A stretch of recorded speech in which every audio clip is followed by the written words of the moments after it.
Ladies and gentlemen, I hope you're doing good. Be it morning, evening, afternoon, day, or night. In any case, today I will be reading to you all a book, some poems from Charles Bukowsky. Um, well, I hope that if you don't know him, you will enjoy this reading. And if you do know him, still hope you enjoyed this reading, but you know. Wait, this. Was that a commercial? Yeah, that was a commercial, sorry guys. Anyway, what else can I say? Sit down, relax, chill, have a smoke, have a drink, have a tea, whatever is best for you. And let us just enjoy these moments of poetry. Thank you, government cast. Rock and roll to you too.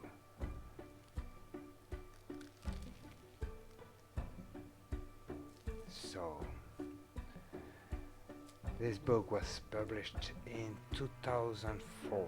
It doesn't have any other name than poems, so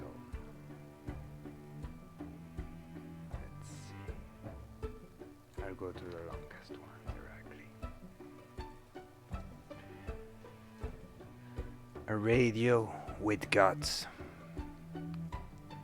It was on the second floor on Coronado Street. I used to get drunk and throw the radio through the window where it was playing, and of course it would break the glass in the window, and the radio would sit there on the roof, still playing. I'd tell my woman, what a marvelous radio. The next morning, I'd take the window off the hinges and carry it down the street and to the glass man, who would put in another pane. I kept throwing that radio through the window each time I got drunk, and it would sit there on the roof, still playing. A magic radio, a radio with guts. And each morning I take the window back to the glass man. I don't remember how it ended exactly, though I do remember we finally moved out. There was a woman downstairs who worked in the garden in her bathing suit. She really dug with that trowel, and she put her behind up in the air, and I used to sit in the window and watch the sun shine all over that thing while the music played. That was A Radio with Guts by Charles Bukowsky, read to you by yours truly.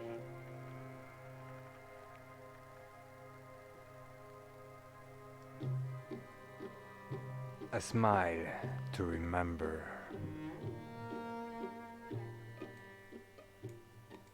Let's put the music a little louder.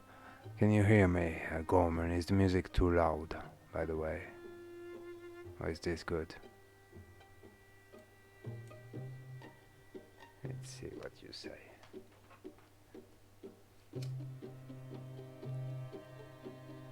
It's good? Okay, perfect.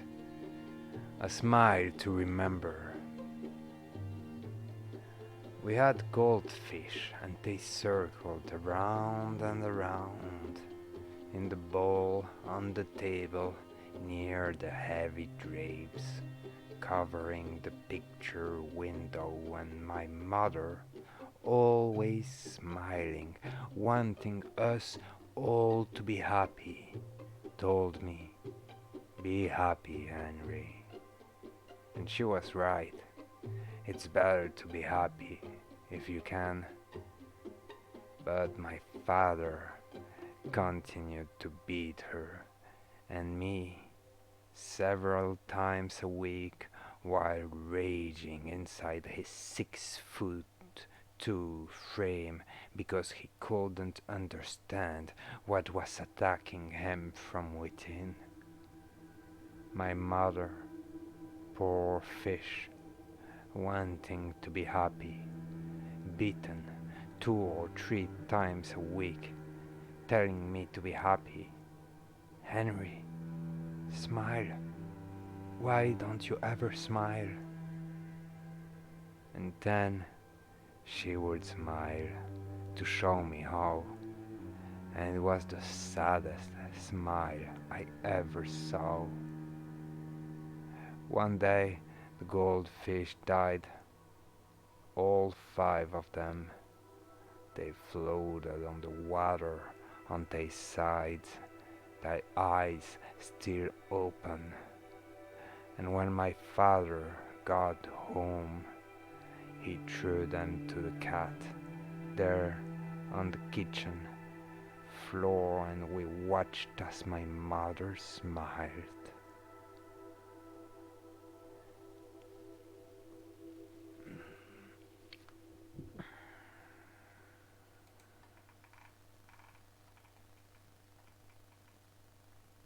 So, this was A Smile to Remember by Charles Bukowsky.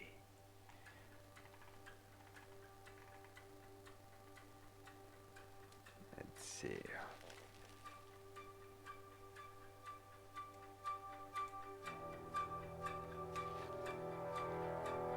Alone with everybody. The flesh covers the bone, and they put a mind in there, and sometimes a soul. And the woman break vases against the wall, and the man drink too much, and nobody finds the one, but keep looking, crawling in and out of beds. Flesh covers the bone, and the flesh searches for more than flesh. There's no chance at all. We are all trapped by a singular fate. Nobody ever finds the one.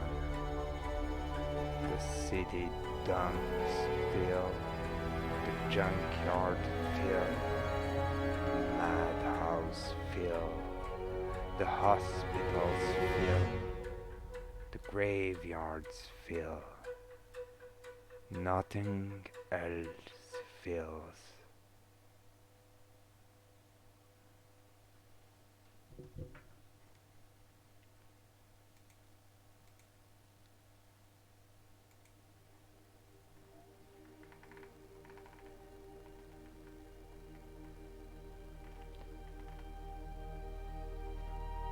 Music got a lot. Okay, let's go a tiny bit less loud then. There we go. Is this better? Wait. Because I think we're in the beginning of a song. No, we're in the middle. I think that should be better. Let's read it again, just for the heck of it. Alone with everybody. The flesh covers the bone, and they put a mind in there, and sometimes a soul. And the woman break vases against the wall, and the man drink too much, and nobody finds the one, but keep looking, crawling in and out of beds. Flesh covers the bone, and the flesh searches for more than flesh. There's no chance at all. We are all trapped by a singular fate. Nobody ever finds the one. The city dump, the junkyard fill, the madhouse fill, the hospitals fill, the graveyards fill, nothing else fills.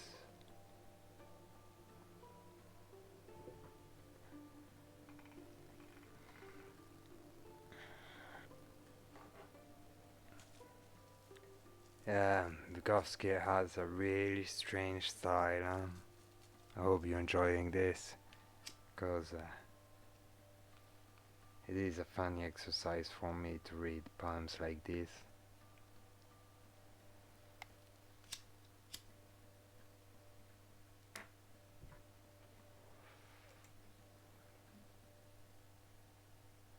Okay, let's try this one.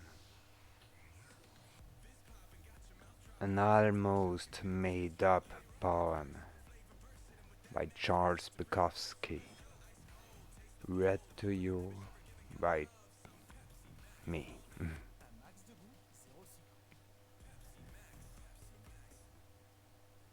I see you drinking at a fountain with tiny blue hands.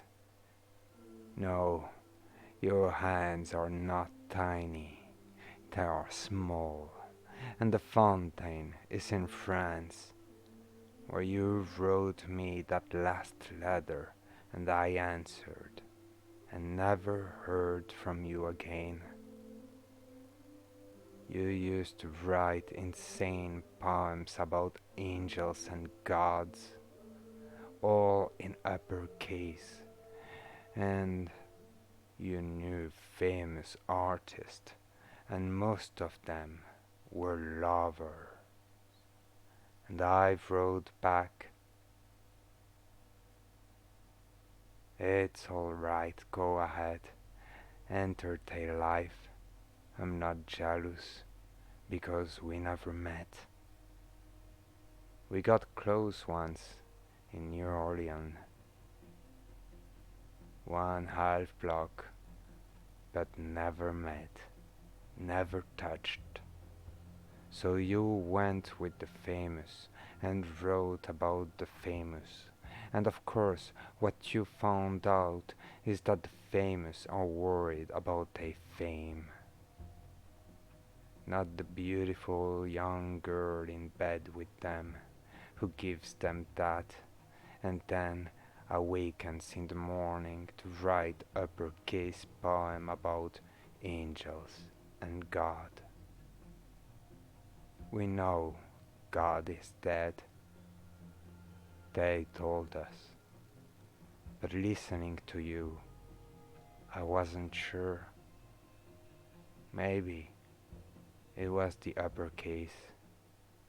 You were one of the best female poets, and I told the publisher, editors, her, her, print her. She's mad, but she's magic. There's no lie in her fire. I loved you, like a man loves a woman he never touches, only writes to, keeps little photograph of. I would have loved you more if I had sat in a small room rolling a cigarette and listened to you piss in the bathroom, but that didn't happen. Your letter got sadder, your lover betrayed you. Kid, I wrote back, all lovers betray. I didn't help. You said you had a crying bench, and it was by a bridge, and the bridge was over a river, and you sat on the crying bench every night and wept for the lover who had hurt and forgotten you. I wrote back, but never heard again. A friend wrote me of your suicide 3 or 4 months after it happened. If I had met you, I would probably have been unfair to you, or you to me. It was best like this. An almost made up poem by Charles Bukowsky.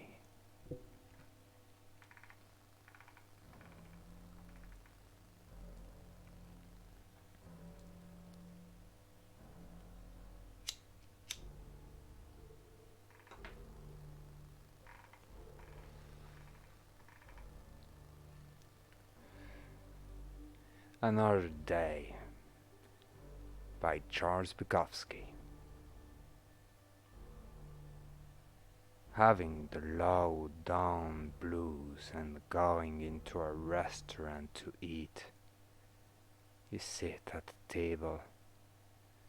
The waitress smiles at you. She's dumpy. Her ass is too big. She radiates kindness and sympathy. Lives with her 3 months and a man who no real agony. Okay, you'll tip her 50%. You order a turkey sandwich and a beer. The man at the table across from you has watery blue eyes and a head like an elephant. At a table further down are 3 men with very tiny heads and long necks like ostriches.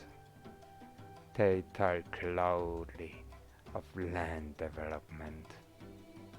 Why, you think, did I ever come in here when I have the low down blues? Then the waitress comes back with a sandwich and she asks you if there will be anything else. And you tell her, no, this will be fine. Then somebody behind you laughs. It's a cork laugh filled with sand and broken glass. You begin eating the sandwich. It's something. It's a minor, difficult, sensible action, like composing a popular song to make a 14-year-old weep. You order another beer.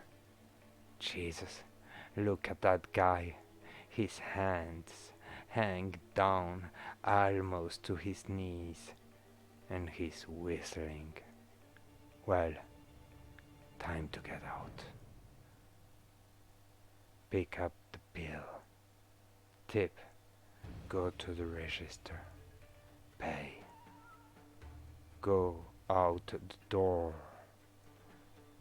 Your car is still there, and there are 3 men with heads and necks like ostriches, all getting into one car. They have a toothpick, and now they are talking about women.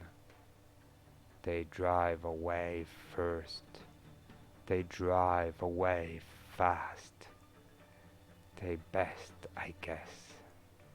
It's an unbearably hot day. There's a first stage smog alert. All the birds and plants are dead or dying. You start the engine.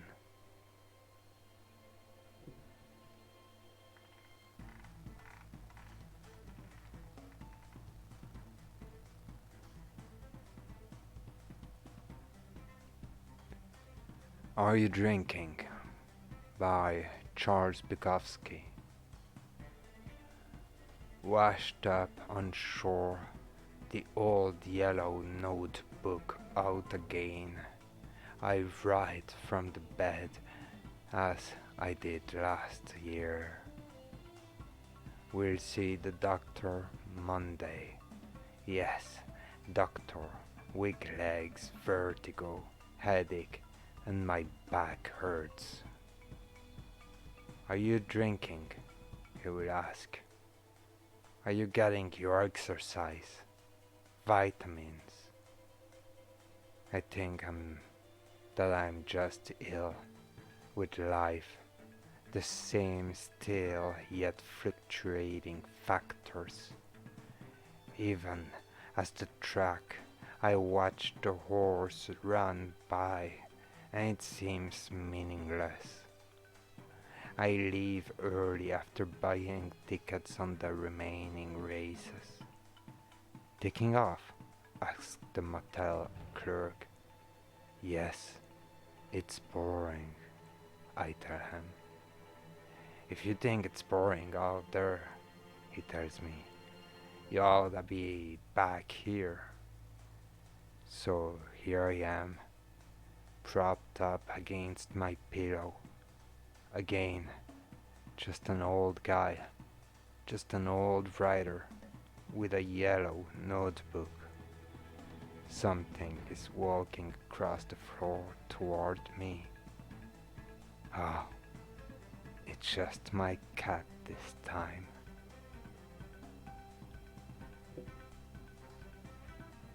This was Are You Drinking by Charles Bukowsky.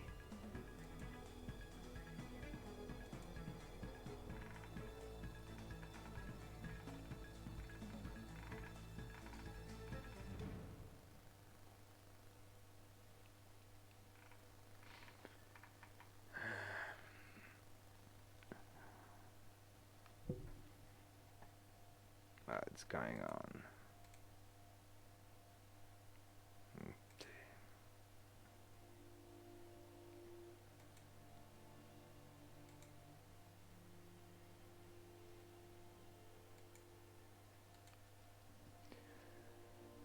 Back to the machine gun. Awaken about noon and go out to get the mail in my old torn bathrobe. I'm hungover, hair down in my eyes, barefoot, gingerly walking on the small sharp rocks in my path, still afraid of pain behind my 4-day bird. The young housewife next door shakes a rag out of her window and sees me. Hello, Hank. God damn. It's almost like being shot in the ass with a .22 caliber. Hello, I say, gathering up my Visa card bill, my penny saver coupons, advertisement of water and power past due notice, a letter from the mortgage people, plus a demand from the weed abatement department giving me 30 days to clean up my act. I mince back again over the small sharp rocks, thinking maybe I'd better write something tonight. They all seem to be closing in. There's only one way to handle those motherfuckers. The night harness races will have to wait. This was Back to the Machine Gun by Charles Bukowsky.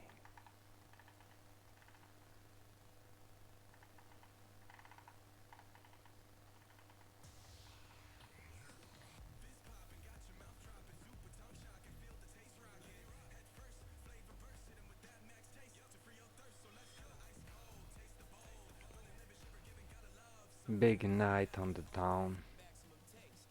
Drunk, drunk on the dark street of some city. It's night. You're lost. Where's your room? You enter a bar to find yourself. Order scotch and water. Damn it, bar's sloppy, wet. It soaks part of one of your shirt sleeves. It's a clipped joint. The scotch is weak. You order a bottle of beer. Madame Death walks up to you wearing a dress. She sits down. You buy her a beer. She stinks of swamps, presses her leg against you. The bartender sneers. You've got him worried. He doesn't know if you're a cop, a killer, a madman, or an idiot. You ask for vodka. You pour the vodka into the top of the beer bottle. It's 1 a.m. In a dead cow world. You ask her how much for head. Drink everything down. It tastes like machine oil. You leave Madame Death there. You leave the sneering bartender there. You have remembered where your room is. The room with the full bottle of wine on the dresser. The room with the dance of the roaches. Perfection in the star third, where love lied, laughing.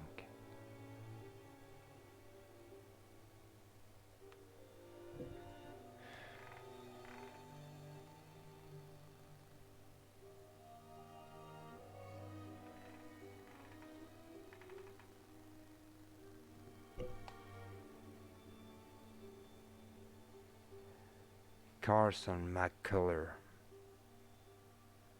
She died of alcoholism, wrapped in a blanket, on a deck chair, on an ocean steamer.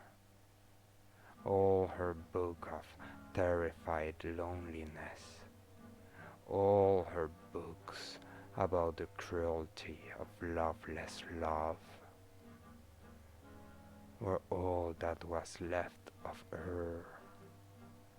As the strolling vacationer discovered her body, notified the captain, and she was quickly dispatched, and somewhere else on the ship, as everything continued just as she had written it.